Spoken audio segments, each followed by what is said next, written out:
So we have discussed consumer surplus and producer surplus. Now what I want you to think about is to see what happens when there is some interference in the market. Sometimes the government in its wisdom decides that the price is too high, that the equilibrium price is too high. So suppose the government imposes a price ceiling. Let's see what happens. So just as usual, we will draw the demand and supply curves, quantity, price, demand and supply.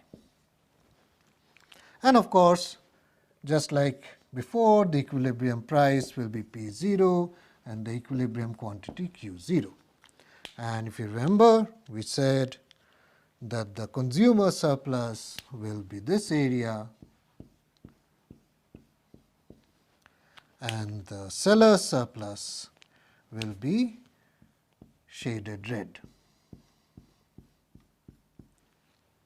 Now suppose the government decides that P0 is too high a price and the price really should be lower.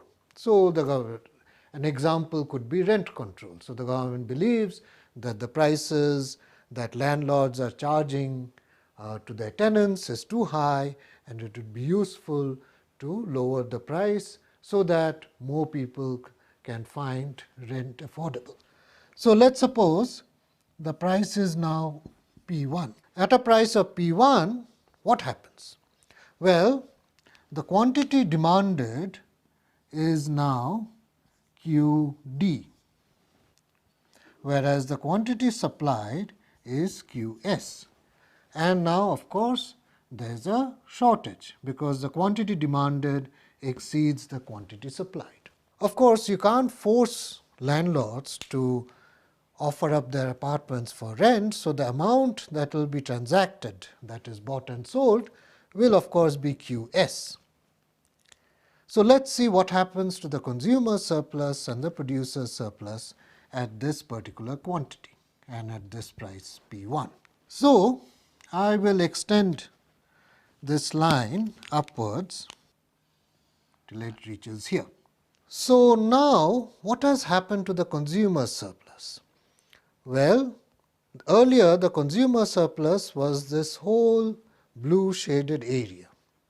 Now some of that consumer surplus actually has increased, and because some people are able to buy or able to rent properties at a lower price, so I shall make this part also shaded blue.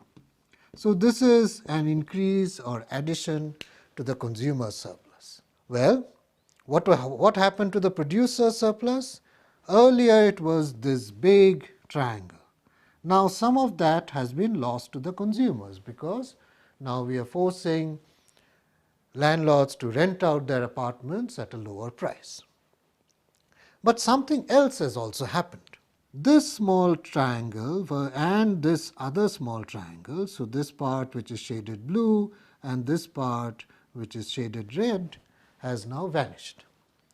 What has happened? Now the quantity supplied or the quantity bought and sold is lower than the equilibrium quantity. So consequently, there are people out here who would have been willing to rent apartments at this price, and then there are sellers out here who would have been willing to supply or provide apartments for rent at this price. Now those transactions are not taking place. Consequently, this particular area which I will shade black is an area which has been lost. So in other words, what has happened is now because of the interference in the market by the government, there has been a loss in the welfare. You can think about it somewhat differently. The government has introduced rent control. Has it benefited anyone? Certainly. There are now people who are renting apartments at a price which is at lower than the equilibrium price. So those who found properties to rent at the lower price have certainly benefited. Has anybody lost out? Well, certainly there are people who would earlier be able to rent their apartments at a higher price, at a higher rent. Now they are having to make do with a lower rent. So certainly they have lost out. Anybody else? Well, earlier there were people who were willing to rent properties at a price which is above the equilibrium price, and there are people who would be willing to give their apartments out on rent at a price below the equilibrium price.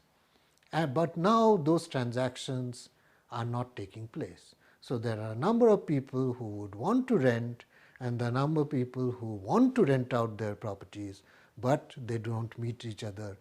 No transactions take place.